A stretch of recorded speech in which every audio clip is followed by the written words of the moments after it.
नमस्कार, मैं सुनीता गुदारा, मेरे YouTube चैनल पर आपका स्वागत है। आज हम पढ़ेंगे वर्णिक छंद। मात्रिक छंद के बारे में हम पढ़ चुके हैं और मात्रा की गणना कैसे की जाती है इसका हम विस्तार से अध्ययन भी कर चुके हैं और साथ में उसकी ट्रिक भी देख चुके हैं। उससे संबंधित अगर आप मेरी वीडियो देखना चाहते हैं तो उसका लिंक आपको डिस्क्रिप्शन बॉक्स में मिल जाएगा। चलिए आज हम पढ़ते हैं वर्णिक छंद। और वर्णिक छंद में हमें जिस बात का ध्यान रखना होता है वो है गण। ठीक है, अब वर्णिक छंद हम करेंगे तो उसके लिए मात्राओं का ज्ञान भी जरूरी है, गणों का ज्ञान भी जरूरी है। और वर्णिक छंद को की गणना हम दो तरह से करेंगे, एक तो वर्णों के द्वारा, एक गण के द्वारा। अब गण का सूत्र क्या है? ये सूत्र है यह माता राजभान सलगा। ठीक है, यह माता राजभान सलगा का अर्थ क्या है? यह से है यह गण, और मैं से है मैं गण, तय से है तय गण, और रै से है रै गण, और जय से है जय गण, और भय से है भय गण, और न से न गण, और से सै गण। ठीक है, तो गण कितने हैं? कुल गण कितने हैं? 8 गण हैं। ये 8 गण हो गए। अब इन गण कहते किसको हैं? वर्णों के सार्थक समूह को, यानी 3 वर्णों के सार्थक समूह को क्या कहेंगे? गण कहेंगे। 3 वर्णों का सार्थक समूह कैसे बनता है? जैसे यह गण है, यह गण का सार्थक समूह ये बनेगा यह माता, यहां तक ये हो गया यह माता। उसके बाद मैं गण का क्या हो जाएगा? मातारा। उसके बाद तय गण का क्या हो जाएगा? ताराजय, तो ताराजय। इसी तरह से रै गण का क्या हो जाएगा? राजभा। इसी तरह से जय गण का जय भान। इसी तरह से भय गण का भानैशय। इसी तरह से नैगण का नैशैल, और सैगण का सलगा। तो अब इसकी गणना कैसे करेंगे? इन्हीं को हमें, जब वर्णिक छंद है उनको देखेंगे तो इन्हीं को हमें देखना है। अब देखिए, जैसे इसमें ये लघु मात्रा आएगी, इसमें गुरु गुरु। इसी तरह से पहचान हमें मात्रा के द्वारा ही करनी है, जैसे गुरु गुरु और गुरु। इसमें गुरु गुरु और लघु, गुरु लघु गुरु। इसी तरह से लघु गुरु लघु। इसी तरह से गुरु लघु लघु, और लघु लघु लघु, और लघु लघु और गुरु। इस तरीके से हमें मात्रा की गणना करनी है। अब देखिए, हम जैसे जो मुख्य जो वर्णिक छंद है वो है द्रुत विलंबित, वसंतिलका, मालिनी, शिखरिणी, मद्राकांता, स्वेया और कवित। अब इनको हम याद कैसे रखें कि ये वर्णिक छंद है? तो इनका एक मैंने ट्रिक बनाई है।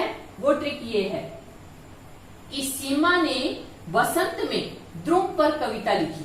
द्रुम यानी पेड़, कि सीमा ने वसंत में द्रुम पर कविता लिखी। अब इसको कैसे समझेंगे?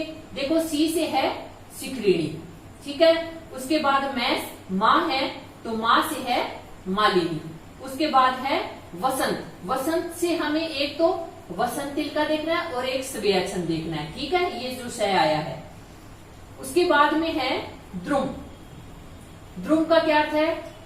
ध्रुव से हो गया द्रुत विलंबित, और मैं से हो गया मद्रा कांता। उसके बाद में है कविता। कविता से क्या हो गया? कवित। तो सीमा ने वसंत में द्रुम पर कविता लिखी, ये हो गया सूत्र। अब देखिए, अब इनको जैसे हमने क्रमबद्ध किया है, द्रुत विलंबित में 12 वर्ण होते हैं, वसंतिलका में 14, मालिनी में 15, शिखरिणी में 17, और मद्राकांता में भी 17, और स्वेया में 22 से 26 तक वर्ण होते हैं। स्वेया छंद के आगे बहुत सारे भेद हैं, लेकिन इसके भेद हम नहीं करेंगे, सिर्फ स्वेया छंद को ही करेंगे। उसके बाद आता है कवित। कवित के भी 2 भेद हैं, मनहर और घनाक्षरी, लेकिन हम सिर्फ कवित छंद को ही करेंगे। जो स्वेया और कवित छंद है, इसमें जो प्रतियोगी भाग लेते हैं, जैसे 2nd ग्रेड 1st ग्रेड की हिंदी की जो तैयारी कर रहे हैं, उनके लिए ये महत्वपूर्ण है। तो इनसे संबंधित अगर आप वीडियो चाहते हैं कि आपको इनका ट्रिक है वो मिल जाए, तो आप कमेंट में मुझे बता सकते हैं, फिर मैं इनकी ये वीडियो है वो पूरी डाल दूंगी। तो चलिए अब हम करते हैं वर्णिक छंद। सबसे पहले आता है द्रुत विलंबित छंद। इसमें हमें जिन गणों का ध्यान रखना है, सबसे पहले तो है 12 वर्ण होने चाहिए। उसके बाद इसमें क्या है, न भय भैर है। इसका मतलब क्या है, एक नैगण होगा, उसके बाद 2 भैगण होंगे और 1 रैगण होगा। चलिए अब हम इसकी गणना करते हैं। तो देखिए पहले वर्ण गिनेंगे, 1 2 3 4 5 6 7 8 9 10 11 और 12, तो 12 वर्ण हो गए। अब देखिए 1 2 3 4 5 6 7 8 9 10 11 और 12 वर्ण हो गए। अब देखिए हमें इनका गण देखना है। तो गण किसको कहते हैं, 3 वर्णों के सार्थक समूह को कहते हैं। तो 3 का सार्थक समूह बना लेंगे। सबसे पहले ये 3 का सार्थक समूह बना लिया।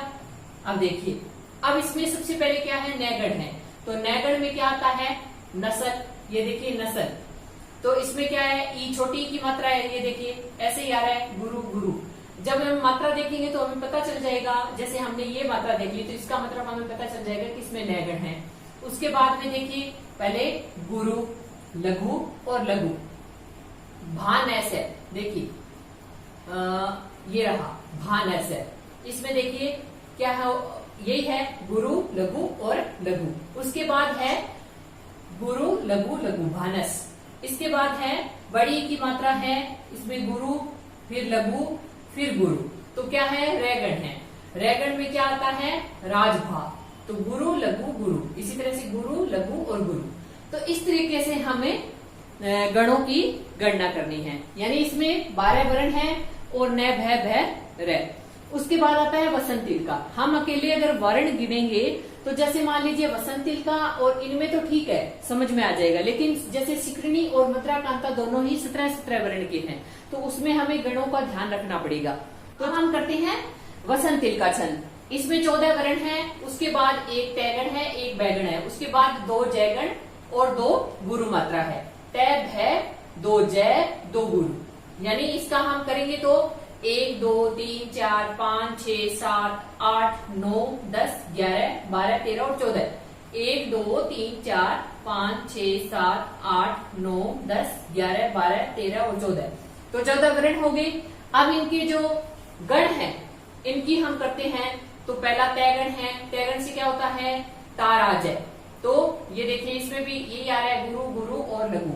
ये हो गया ताराजय। उसके बाद में ये हो गया गुरु लघु लघु, तो भानैस है। उसके बाद में ये लघु फिर गुरु फिर लघु, ये क्या हो गया, जयगण। जयगण में क्या है, जय भान है। ये आ रहा है ना, जयगण 2 है, तो एक और हो जाएगा गुरु लघु लघु और गुरु और लघु, तो जय भान है। उसके बाद 2 गुरु मात्राएं हैं, तो हो गई। यानी गण कितने हो गए, 1 2 3 4 12 और 2 गुरु मात्रा 13 14। ठीक है। इसी तरह से अब हम करते हैं आगे मालिनी छंद। इसमें है 15 वर्ण। उसके बाद में 2 नय है, उसके बाद 1 मैगण है, 1 यगण है। यानी 2 नैगण फिर 2 नम्य 2। ध्यान में इस तरह से याद कर सकते हैं आप, 2 नम्य 2। 2 नैगण हो गए, 1 मैगण हो गया और 2 यगण हो गए। देखिए देखते हैं गिन करके। सबसे पहले 1 2 3 4 5 6 7 8 9 10 11 12 13 14 और 15। ठीक है। 1 2 3 4 5 6 7 8 9 10 11 12 13 14 और 15। ठीक है। अब हम इनको गिनेंगे तो इनके 3 के जोड़े बना लेंगे। सबसे पहले तो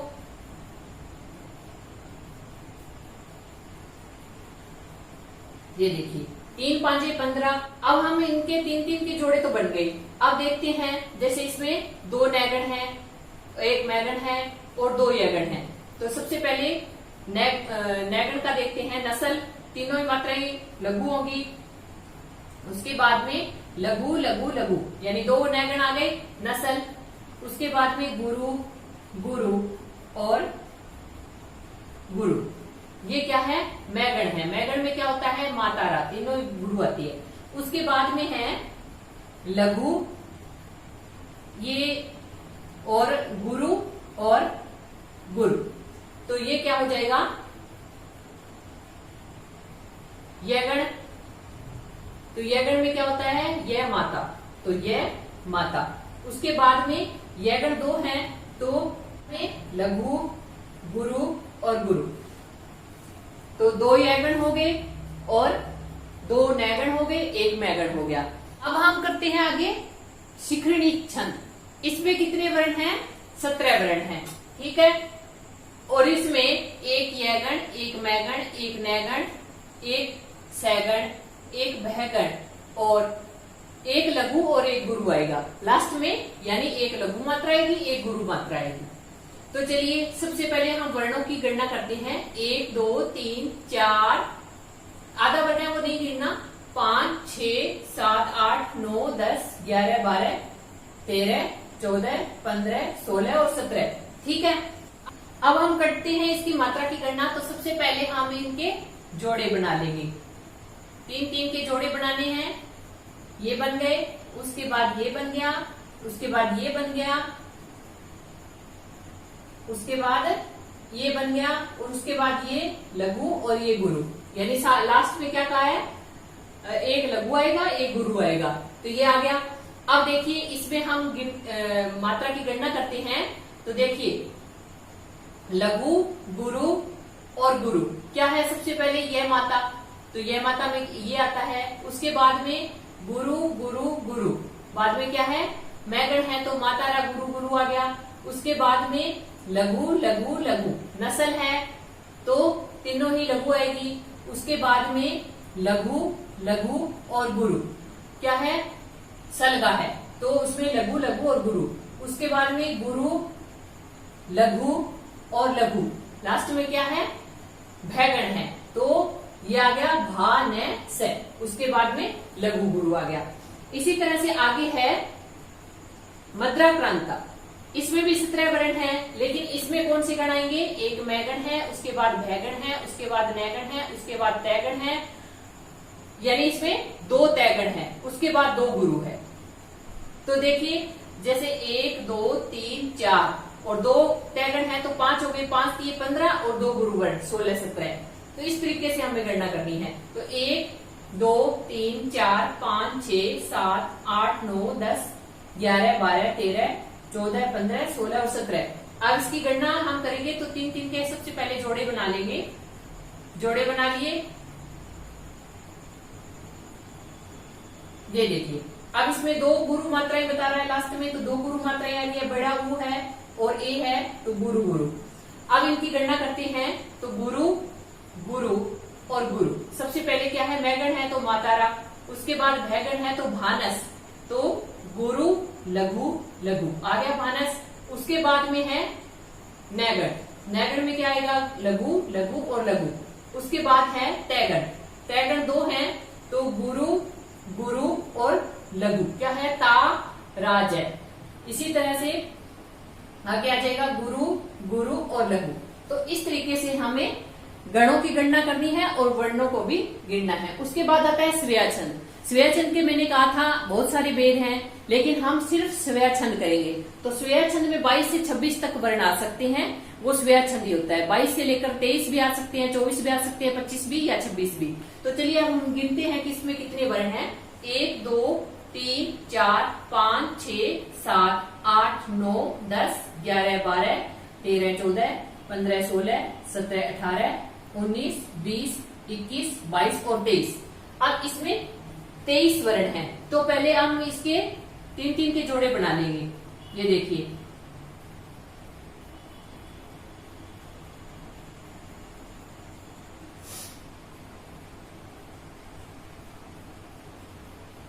अब देखिए कितने जोड़े बन रहे हैं? 1 2 3 4 5 6 और 7। अब इसमें यहां मैंने गण नहीं दिए हैं भी। अब इसमें 23 वर्ण हैं, गण हमने दिए नहीं है, तो 7 दिए 21, यानी 7 गण इसमें बन रहे हैं। तो कौन से बन रहे हैं देखते हैं। गुरु लघु लघु, उसके बाद देखिए गुरु लघु लघु, गुरु लघु लघु, गुरु लघु लघु, गुरु लघु लघु। इसी तरह से ये जो है तीनों ये बड़ा है तो गुरु लघु लघु। इसी तरह से गुरु लघु लघु। अब इसमें देखिए एक ही तरह से आ रहा है, क्या आ रहा है? भानस। देखिए गुरु लघु लघु, इसी तरह से जोड़ों में आ रहा है। तो इसमें कितने भयगण हैं? 7 भयगण है इसमें, 7 भयगण, और उसके बाद में 2 गुरु वर्ण है। तो इस तरीके से आपको समझ में आ गया होगा। तो इसमें हो गए स्वेया छंद में 7 भयगण और 2 गुरु वर्ण। हम आगे करते हैं कवित छंद। कवित छंद में क्या होता है? 31 से लेकर के 33 तक वर्ण होते हैं। इसमें गण आदि का कोई ध्यान नहीं रखना होता है, सिर्फ हमें वर्ण गिनने होते हैं कि वर्ण कितने हैं। तो इसमें क्या होता है? कवित जो होता है उसमें 2 जो चरण है, 2 चरणों का एक चरण माना जाता है। तो इसमें हमें जैसे गिनेंगे तो इसमें 16 मात्राएं, 16 वर्ण होंगे और इसमें 15 वर्ण होंगे। तो कुल मिलाकर कितने हो गए? 31 वर्ण हो गए। देखते हैं 1 2 3 4 5 6 7 8 9 10 11 12 13 14 15 और 16, फिर 17 18 19 20 21 22 23 24 25 26 27 28 29 30 और 31, यानी इसमें कितने वर्ण हो गए? 31 वर्ण हो गए। आगे और गिन लेते हैं 1 2 3 4 5 6 7 8 9 10 11 12 13 14 15 और 16। 1 2 3 4 5 6 7 8 9 10 11 12 13 14 और 15। तो 16 और 15 31। तो इस तरीके से हमारे वर्णिक छंद है वो पूरे होते हैं। तो आशा करती हूँ आपको ये वीडियो अच्छी लगी होगी। अगर अच्छी लगी है तो मेरे चैनल को सब्सक्राइब करें, लाइक करें और शेयर करना ना भूलें। और अगर आपको स्वेया छंद और जैसे गणाक्षरी छंद है या फिर जो दंडक छंद है उनके बारे में आपको विस्तार से पढ़ना है तो आप मुझे कमेंट में जरूर बताएं। आपके लिए इसी तरह की नई ट्रिक मैं लेकर आऊंगी। तो हमें इसका याद रखना है, सीमा ने बसंत में ध्रुव पर कविता लिखी। ये है वर्णिक छंद की ट्रिक।